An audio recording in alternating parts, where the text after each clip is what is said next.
From the very beginning, you felt it. In classrooms, in family gatherings, in workplaces, there was always this quiet, unspoken difference. You watched how others seemed to move effortlessly through systems you found suffocating. They adapted. They blended in. They followed scripts that felt alien to you. And maybe you tried.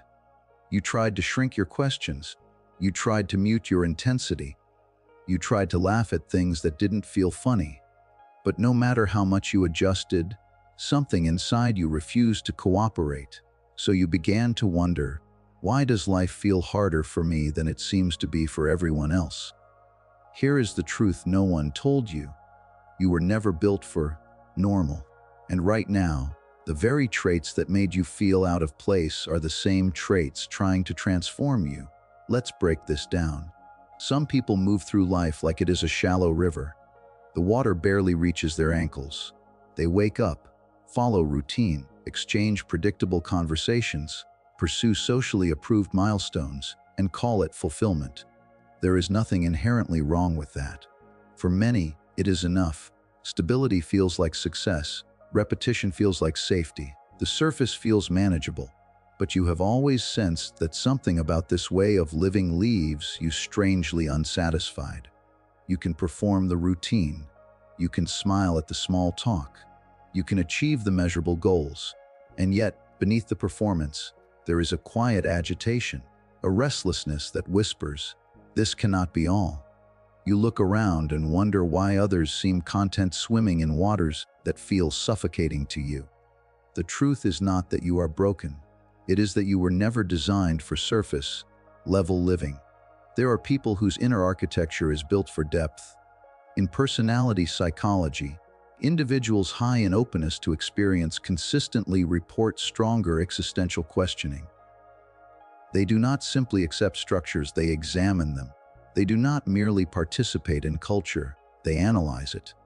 They are not satisfied with knowing what works, they need to know why it works. This orientation creates friction in a world that rewards speed over reflection and compliance over curiosity. From an early age, you may have felt it.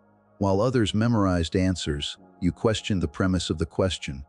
While others chased popularity, you searched for authenticity. While others asked, "How do I win?" you asked, "What does winning even mean?" And that difference, subtle at first, slowly widened into distance. Depth is a gift, but it does not feel like one at the beginning. It feels like alienation, because when you crave meaning more than approval, you will often stand alone. When you interrogate systems that others depend on for identity, you make them uncomfortable. When you refuse to settle for easy explanations, you disrupt the comfort of the room. And so you learn, quietly, that your natural orientation creates tension. This is where many people begin to doubt themselves. They assume that the discomfort means they should shrink. That perhaps they are overthinking, too intense, too idealistic, too serious. So they attempt to adapt. They aim lower. They tell themselves that security should be enough. And for a while, they succeed. Picture the high-performing professional who has done everything right. The degree, the promotions, the financial milestones. Their family praises them. Their peers respect them. On paper, their life is evidence of success. Yet on Sunday nights, a heaviness settles in their chest. They stare at the ceiling and feel a quiet despair they cannot explain. Nothing is wrong, and yet everything feels wrong. This hunger is not dysfunction. It is misalignment. When you are wired for depth, achievement without meaning feels hollow. You do not merely want to climb the ladder. You want to know where it is leaning. You do not only want comfort, you want coherence. You want your outer life to reflect your inner truth. And when those two drift apart, your psyche resists.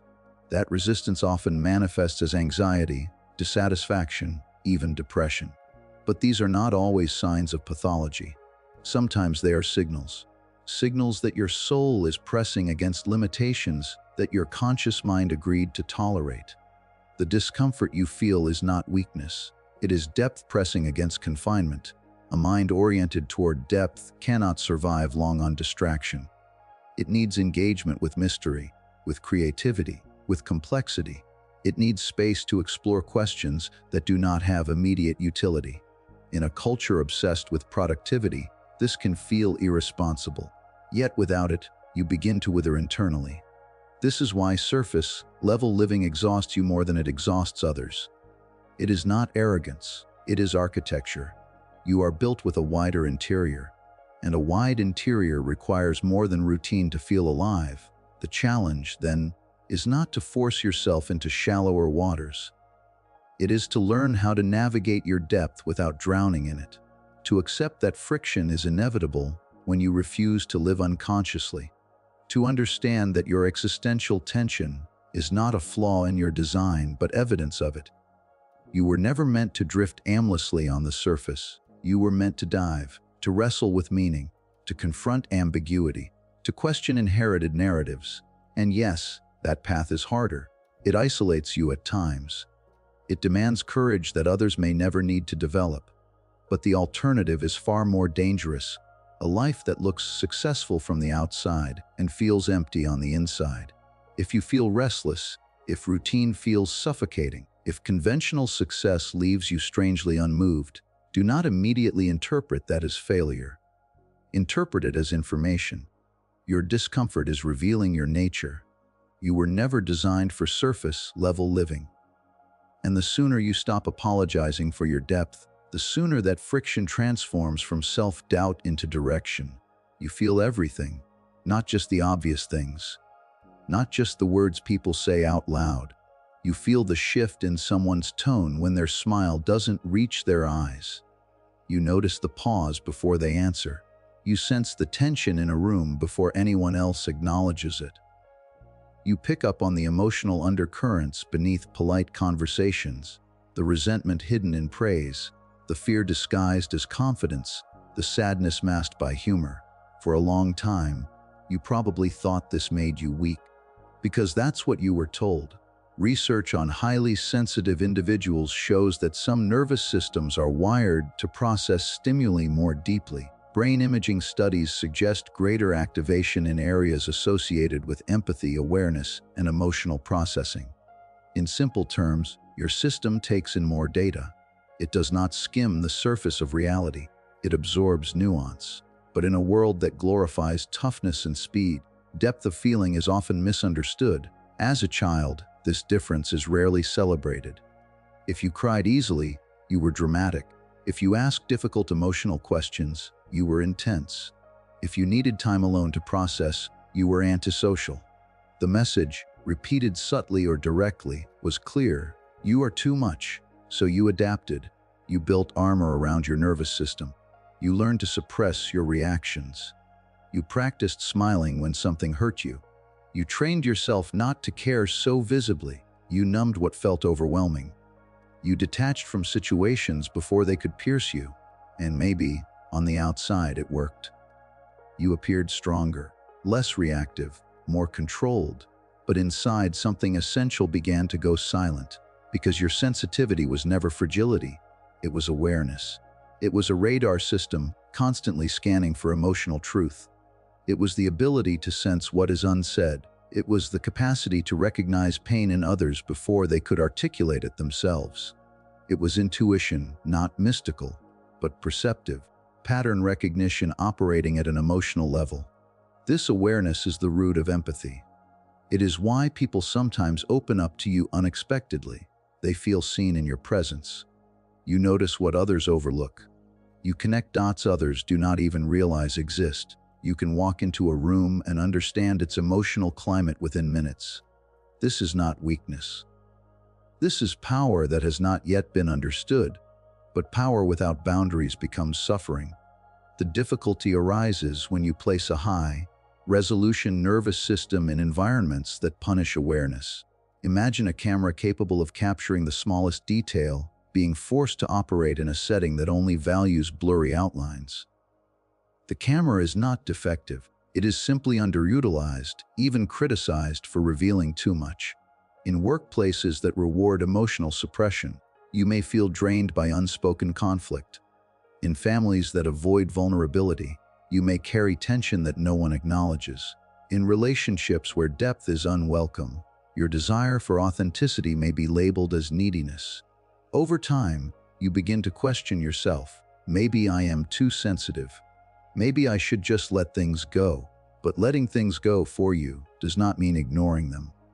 It means storing them, and stored emotion eventually becomes heaviness. The irony is that what exhausts you is not your sensitivity itself. It is the constant effort to deny it. When you try to live as if you do not perceive what you clearly perceive, you create inner conflict. You override your intuition. You silence your emotional signals. You pretend not to notice inconsistencies. And that self-betrayal is what truly drains you. Sensitivity, when integrated, becomes discernment. It allows you to choose environments wisely. It helps you sense who is safe and who is not. It guides you toward work that aligns with your values. It fuels creativity because you are attuned to subtleties others miss: colors, words, expressions, moods. Many artists, healers, and innovators share this trait. Their awareness allows them to translate invisible emotional realities into tangible forms: music, writing, solutions, leadership. What once felt like a curse becomes a channel. But integration requires a shift in belief. You must stop equating emotional intensity with weakness. Strength is not the absence of feeling. It is the capacity to feel deeply without collapsing. It is the ability to remain open without being consumed. This does not mean abandoning boundaries. On the contrary, a sensitive nervous system requires stronger boundaries, not thicker walls. There is a difference. Walls block everything. Boundaries filter. When you honor your awareness instead of suppressing it, you begin to choose environments that respect it. Conversations become more meaningful. Relationships become more authentic. Work becomes less about performance and more about contribution. The world may never fully validate this part of you. There will always be voices that equate numbness with maturity. But numbness is not evolution. It is defense. Your sensitivity is evidence that you are attuned to yourself, to others, to the invisible layers of reality most people rush past. And when you stop apologizing for that attunement, something shifts. You no longer see yourself as fragile. You see yourself as perceptive. The problem was never the depth of your perception. It was trying to survive in spaces that demanded you shut it down. Once you recognize that, you stop trying to become less sensitive, and you start learning how to become skillfully aware. At some point in your life, you noticed something subtle but powerful.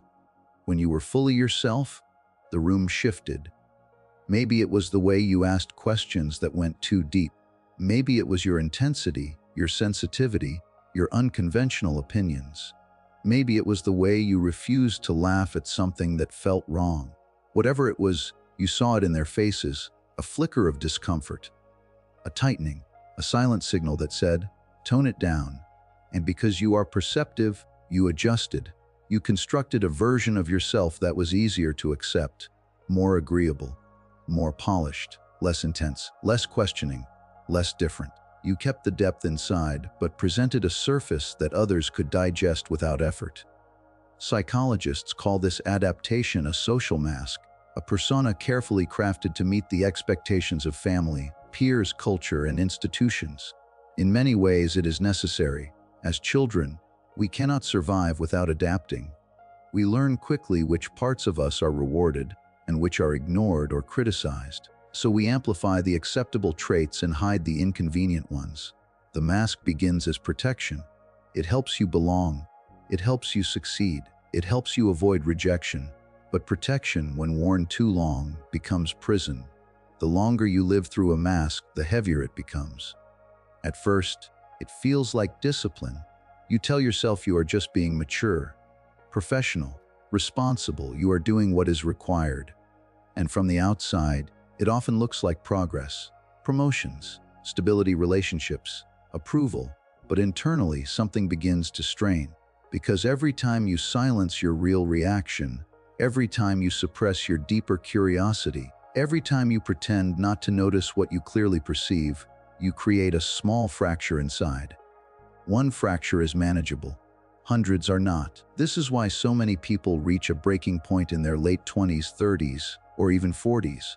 not because they are weak, not because they failed, but because they succeeded at being someone else for too long. The anxiety that suddenly appears is not random.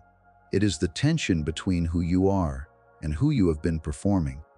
The depression that creeps in is not laziness. It is the exhaustion of carrying a self that is not fully yours.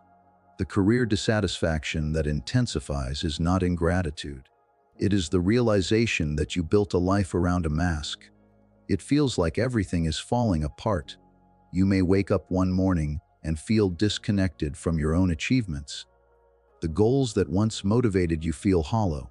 The relationships that once felt secure feel constricting. You might even think, what is wrong with me? I have everything I wanted. But what if nothing is wrong with you? What if something buried is trying to breathe? When the authentic self has been suppressed for years, it does not politely request attention. It disrupts. It destabilizes. It sends signals through restlessness, through mood swings, through sudden urges to change everything.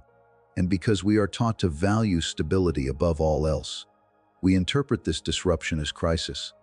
But crisis, in its original sense, means turning point. The collapse of the mask feels terrifying because it threatens your identity. If you are not the agreeable one, the successful one, the reliable one, the strong one, then who are you? The mind resists this uncertainty.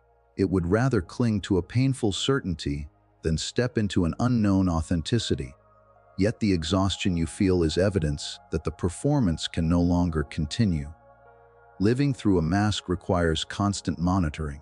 You must track how you speak, how you react, how you appear. You filter your impulses before they surface. You rehearse conversations in your head. You manage impressions. And over time, this hypervigilance drains your nervous system. You are tired not because life is inherently unbearable, but because you have been acting in it. The breaking point, then, is not punishment. It is correction. It is the psyche saying, this arrangement no longer works. It is the deeper self refusing to remain in exile.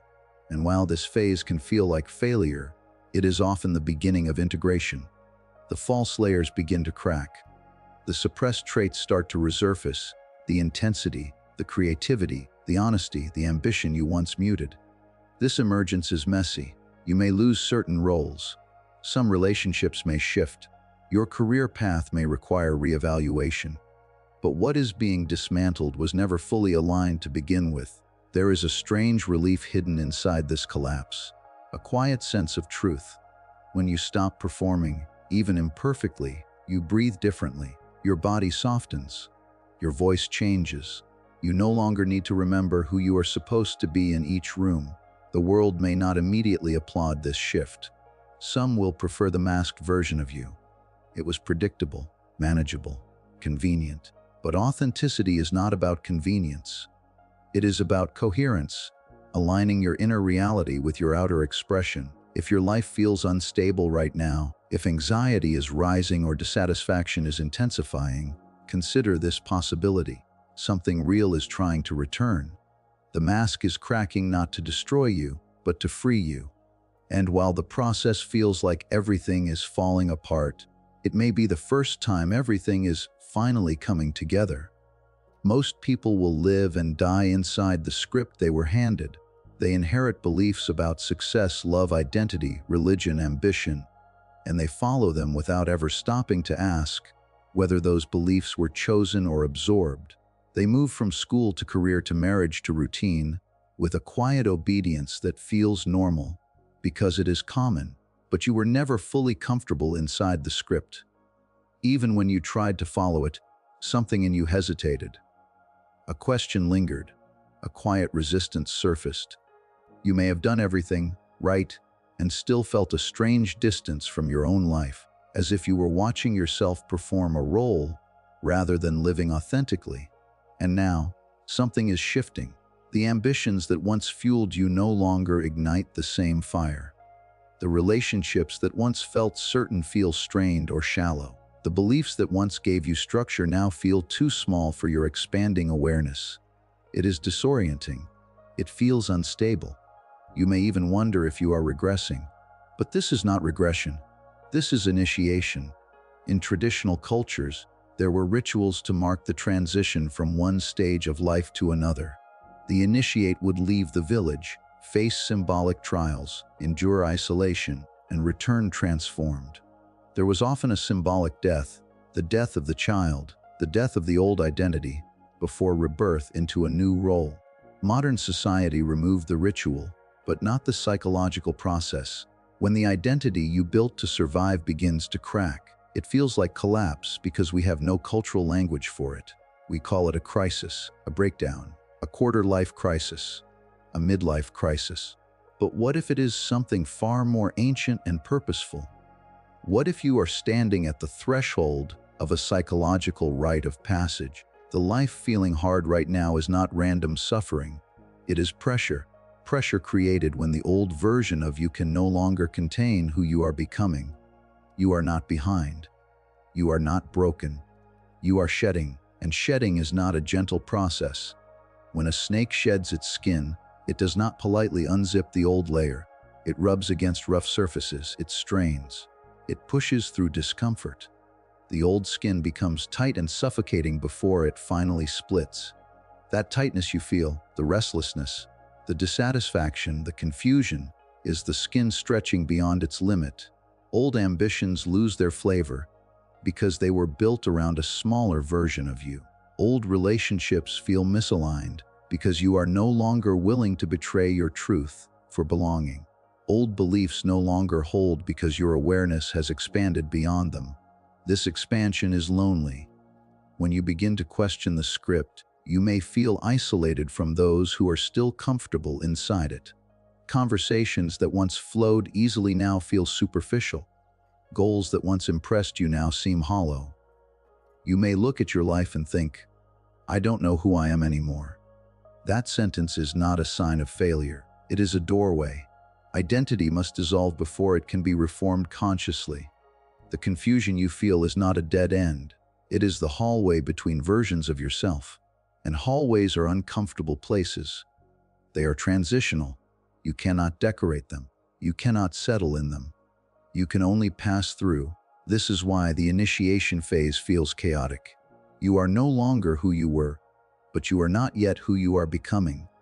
The old structures are cracking, but the new ones have not solidified. Your mind wants certainty. Your ego wants stability. But growth demands surrender. Psychologically, this phase often brings heightened anxiety. You may question every decision. You may feel urgency to fix your life immediately. But initiation cannot be rushed. It unfolds in layers.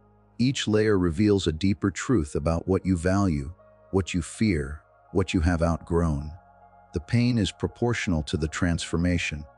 If you were meant for a small life, you would not experience such intense friction when outgrowing it. The very discomfort you feel is evidence of expansion. It means your psyche refuses to remain confined. The tragedy would not be this confusion. The tragedy would be numbing it. Many people reach this threshold and retreat. They double down on the old identity. They convince themselves that the discomfort is immaturity. They silence the questions. And for a while, life becomes stable again, but smaller. You are being asked to endure the hallway, to tolerate the uncertainty without rushing back to what is familiar, to allow parts of yourself to die without interpreting that death as personal failure. Because every meaningful transformation requires loss of certainty, loss of identity, loss of illusions. But what emerges on the other side is not emptiness. It is alignment. You begin to make choices not out of fear or expectation, but out of clarity. Relationships become more honest. Work becomes more intentional. Your inner world becomes less fragmented. Initiation is not about becoming someone new. It is about becoming someone true. And though it feels hard right now, though the shedding feels violent and the hallway feels endless, you are not lost. You are in transition, and transition, however uncomfortable, is the birthplace of a deeper self you have been moving toward all along. The pain you feel right now is not random. It is not meaningless, and it is not proof that you are defective. It is the cost of becoming whole. From a young age, you were taught, directly or indirectly, that certain parts of you were acceptable and others were not. If you were intense, you were told to calm down. If you were ambitious, you were told not to intimidate others. If you were sensitive, you were told to toughen up. If you were angry, you were told to suppress it. If you asked uncomfortable questions, you were told to stop overthinking. So you learned to edit yourself. You highlighted the traits that earned approval and buried the ones that created friction. You split yourself into categories good and bad, light and dark, acceptable and unacceptable. And over time, you began to identify only with the approved half. But wholeness was never about becoming socially acceptable. Wholeness is about integration. It is about reclaiming the parts of you that were rejected, not only by others, but eventually by yourself. Your intensity, your depth, your ambition, your darkness, your creativity, your anger, your questions. These are not flaws in your design. They are fragments of your totality. When you suppress these fragments, they do not disappear. They retreat into the unconscious, and what is pushed down does not stay quiet forever. It leaks out indirectly, through anxiety, through self-sabotage, through sudden emotional reactions that seem disproportionate to the situation. The anger you refuse to acknowledge becomes resentment. The ambition you denied becomes quiet envy. The creativity you suppressed becomes numbness. The depth you ignored becomes depression. The psyche demands integration.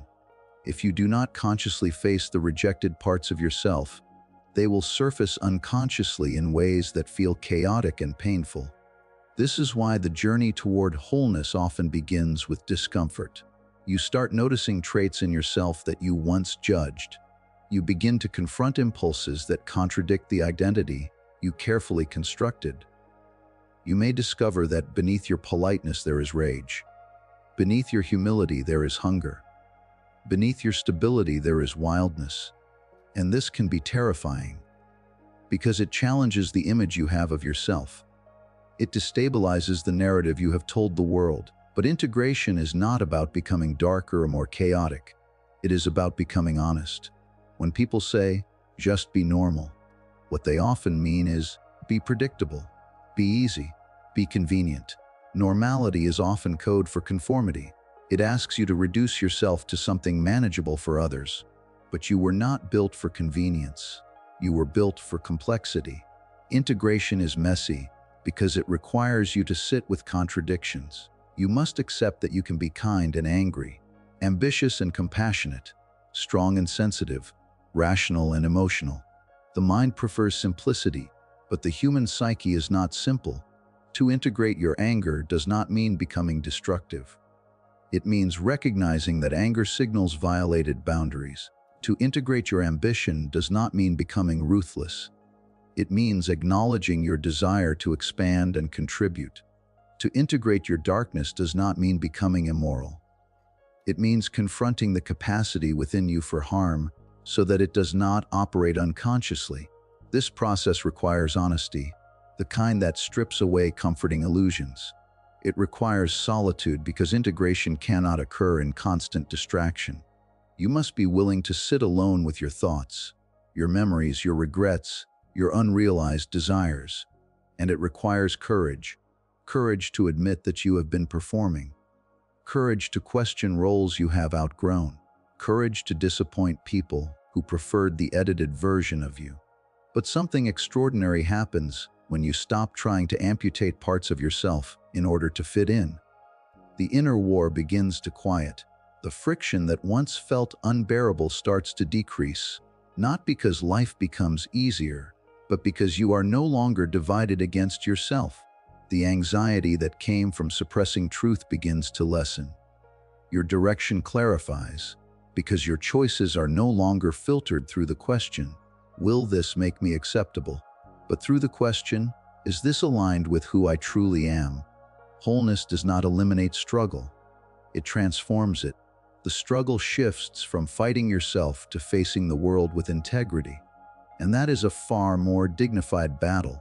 You begin to move differently, speak differently, choose differently, not from rebellion, but from coherence. There is a subtle power in no longer hiding from your own depth. You no longer fear your anger because you understand it. You no longer fear your ambition because you own it. You no longer fear your darkness because you have examined it. The pain you feel now is the stretching of your psyche toward integration. It is uncomfortable because it dismantles false stability. But that dismantling is necessary. A fragmented self may appear functional, but it is fragile. A whole self is resilient because it is rooted in truth. You are not meant to be half of yourself. You are not meant to silence the inconvenient parts. You are meant to gather your fragments and bring them into consciousness. And once you stop shrinking into normality, once you stop apologizing for your intensity, your depth, your complexity, you realize something profound. You were never too much. You were simply divided. And now, through the discomfort, you are becoming undivided. That is the cost of wholeness. And it is worth every ounce of pain. If your life feels unusually hard right now, if you feel like you don't fit anywhere, if you're exhausted from pretending, good, that means the mask is cracking. That means the old identity is dying. That means something more aligned is emerging. You were never meant to be average. You were never meant to be simple. You were never meant to be normal. And the sooner you stop apologizing for that, the sooner your life begins to make sense. The pain you feel is not proof that you are failing. It is proof that you are evolving. And evolution is never comfortable, but it is always worth it.